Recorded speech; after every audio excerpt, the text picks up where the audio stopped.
Air Madagascar, Radra Barlal bénéficie d'une liberté provisoire. Radra Barlal a bénéficié d'une liberté provisoire. Il a été déféré au parquet en milieu d'après-midi. Une enquête au fond sera diligentée à temps appris. Très tôt ce matin, les employés de la compagnie et les représentants de nombreux syndicats attendaient déjà le déferment de Radra Barlal, prévu se tenir à 8 heures.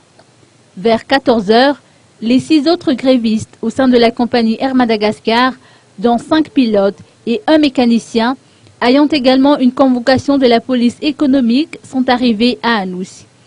Avec leurs avocats, dont le maître Olala, ils se sont rendus auprès de la police économique pour répondre à leur convocation. Les employés d'Air Madagascar et les représentants des syndicats les ont accompagnés. Mais les 2 portails menant à la brigade criminelle ont été fermés et ils n'ont pu entrer.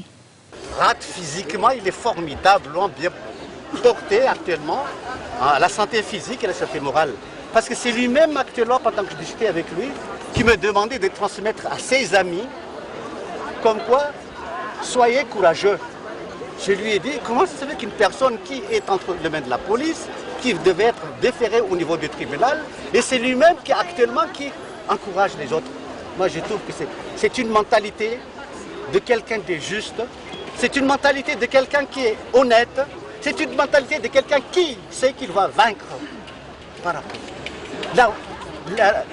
La victoire, il le sait au fond de lui, ça va venir parce que la vérité va toujours éclater par après. Je vous dis donc actuellement qu'il attend le déferment, comme vous l'avez demandé tout à l'heure, parce que ça devait se faire hier.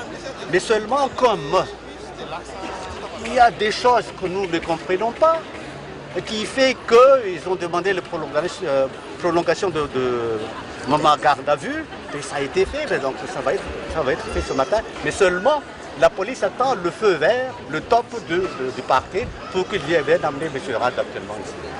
Aux dernières nouvelles, ces 6 individus seront audités demain à la police économique.